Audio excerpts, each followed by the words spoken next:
In July 27, 1944, a crossroads near the village of Le Loiret, Normandy, a few miles from the town of Avranches that American forces had just broken through toward the day before.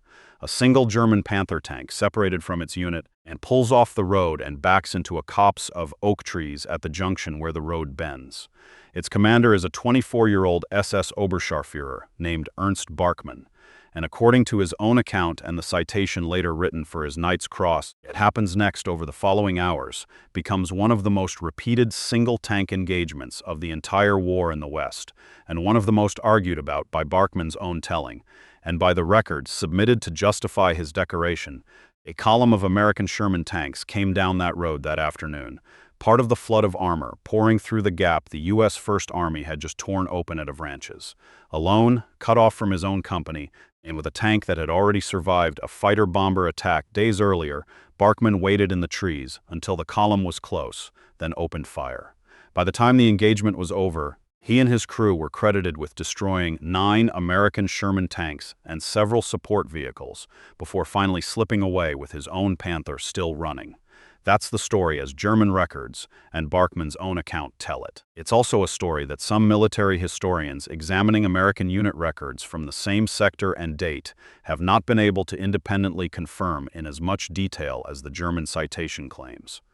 A discrepancy worth sitting with honestly rather than skipping past, because it says something real about how this particular period of the war actually got documented on each side of the line. And before we go further into what actually happened at that crossroads, and what it tells us about how German tank crews were assessing American armor in general during this stretch of the breakout, this channel is built around exactly this kind of source-check detail. And subscribe if that's over a campaign, and subscribe if that's what you're here for, and drop a comment telling us where you're watching from, and whether anyone in your family served in it, to understand why a single German tank commander even found himself in a position to make a claim like this. You have to understand what had just happened at Avranches in the days before.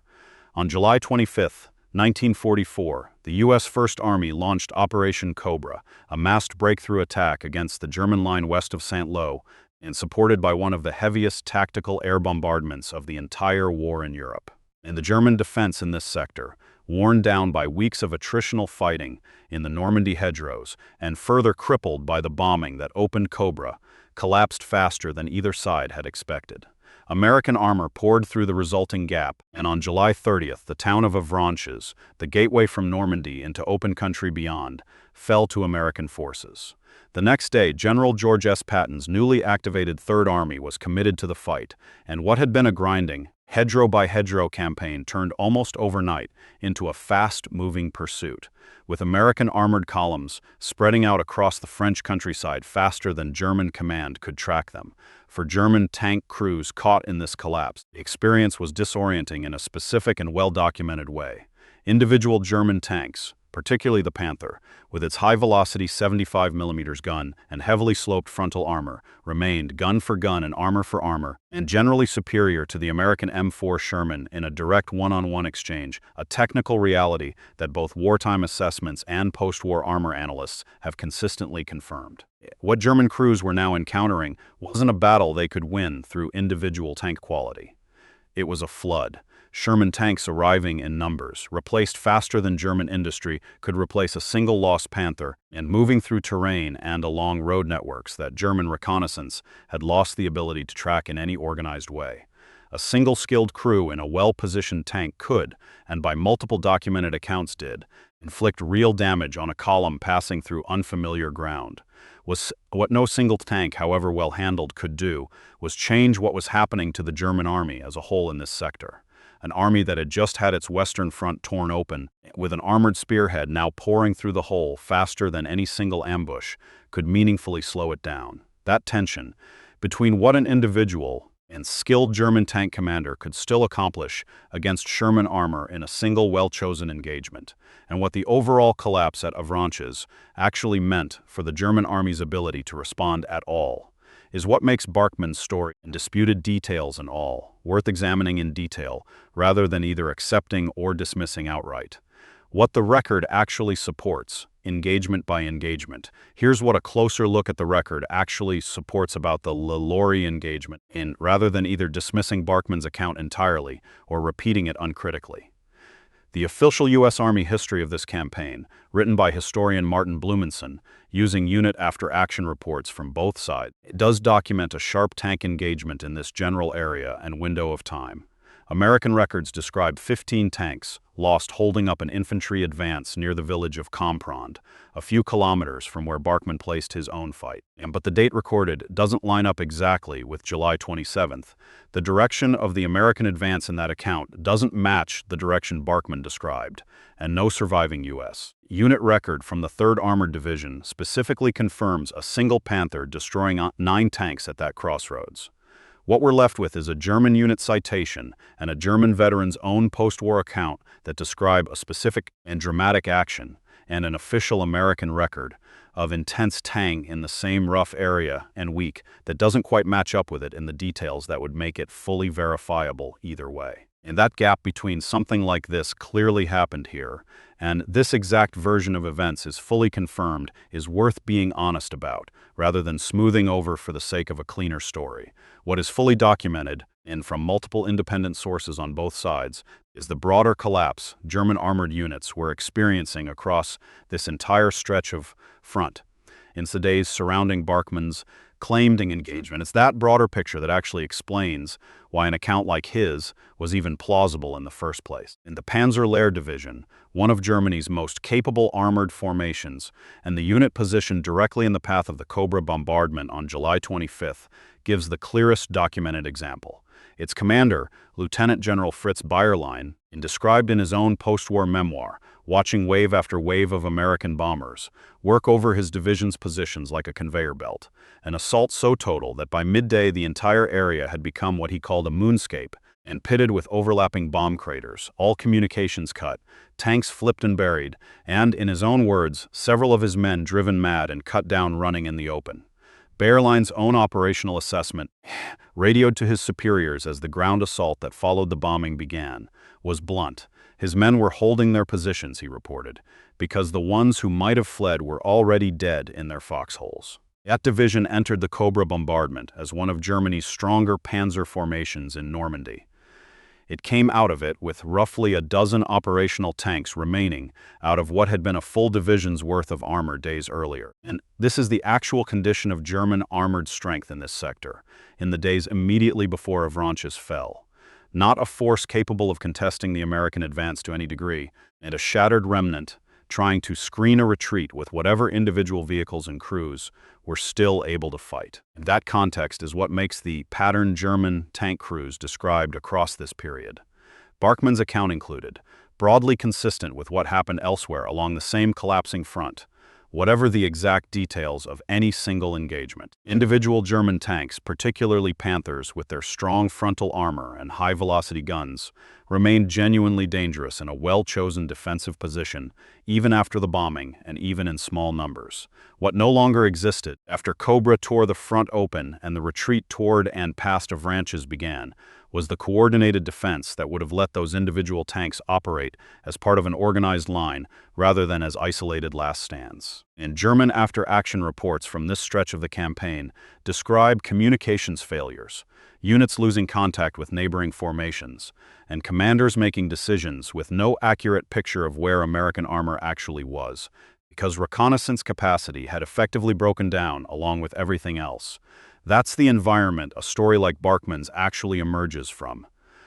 Not a battle where German tank quality failed against American tank quality, which by most technical measures wasn't even close to true, and a battle where an army whose command structure and reconnaissance network had just been shattered by bombing was trying to fight a mobile war against an enemy that had just broken into open country with overwhelming numbers and functioning communications of its own. A single skilled crew, well positioned, could still win a single engagement decisively.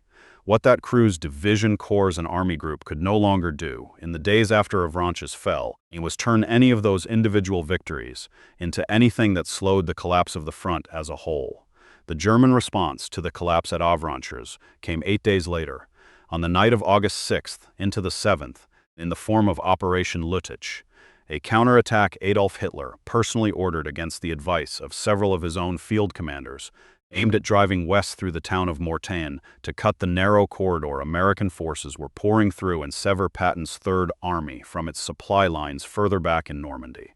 It was, on paper, a serious effort, and 4 armored divisions were committed to the attack, including the 2nd Panzer Division, the 116th Panzer Division, and 2 of the SS Panzer divisions that had been fighting in Normandy since the invasion, the 1st SS Panzer Division Leibstandarte and the 2nd SS Panzer Division Das Reich, the same division Ernst Barkmann belonged to.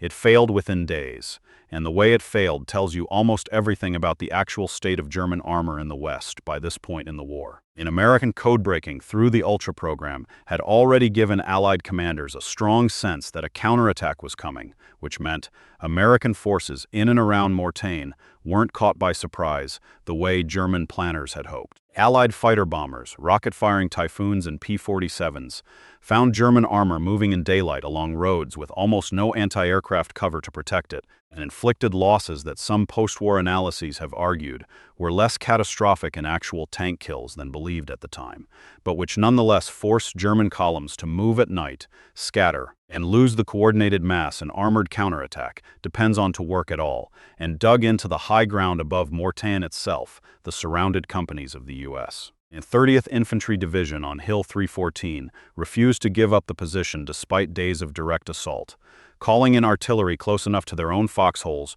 to break up German armor forming for renewed attacks below them. A stand that ends, along with the air power and the American forces rushing to close on the attack from multiple directions, ground Lüttich to a halt well short of Avranches. By August 12th, and with the counterattack broken, and Hitler still refusing to authorize a general withdrawal from Normandy, the German 7th Army and much of 5th Panzer Army found themselves being squeezed into a shrinking pocket around the town of Falaise, American forces pressing from the south and west, British and Canadian forces closing from the north. What became known as the Falaise Pocket closed by August 21st, and trapping and largely destroying what remained of the German armored strength that had been fighting in Normandy since June. Roughly 50,000 German troops captured in the pocket itself, with thousands more killed, and the equipment losses across artillery and vehicles effectively ending Germany's ability to fight a mobile mechanized defense in France at all. Das Reich, Barkmann's own division, was among the units that fought its way through the closing pocket, badly reduced, its surviving tanks and vehicles a fraction of what the division had fielded on D-Day. This is the actual context that a story like Barkmann's single-tank stand at Le Loiret sits inside, whatever the precise, disputed details of that specific afternoon. It's a story about individual skill and individual courage inside an army whose larger machinery, at exactly this moment in the war, was coming apart faster than any single crew's actions could meaningfully slow down. A Panther tank, well handled, in the right terrain, against a column moving carelessly through unfamiliar ground, could still win a fight that on paper looked hopeless. That much is true across dozens of documented engagements in this period, not just the contested one at Le Loiret. And what none of those individual victories could do, and what the full documented record of Avranches, Mortain, and Falaise makes unambiguous, was change the trajectory of an army whose front had been torn open by bombing, whose command structure was losing contact with its own units, and whose leadership, in Hitler's insistence on the Mortain counterattack against the advice of his own generals in the field, kept ordering that broken machinery to attack anyway. And so when German tank commanders said things about facing the first wave of American Shermans at Avranches, in citations, in post-war memoirs, in the technical reports historians have pieced together since, what actually comes through, and across both the confirmed accounts and the disputed ones, isn't really a story about which tank was better. It's the account of skilled men fighting individual actions extremely well, inside a strategic collapse that no individual tank crew, however good, is ever going to be able to reverse. Barkmann survived the war. Bayerlein survived it too, and spent the rest of his life describing what happened to his division at Cobra in terms that still read, 80 years later, like a man trying to explain something he never fully got over. Between those two accounts, one man's local, contested triumph, and another man's fully documented, and catastrophic defeat, sits the honest shape of what actually happened to German armor at Avranches in the summer of 1944.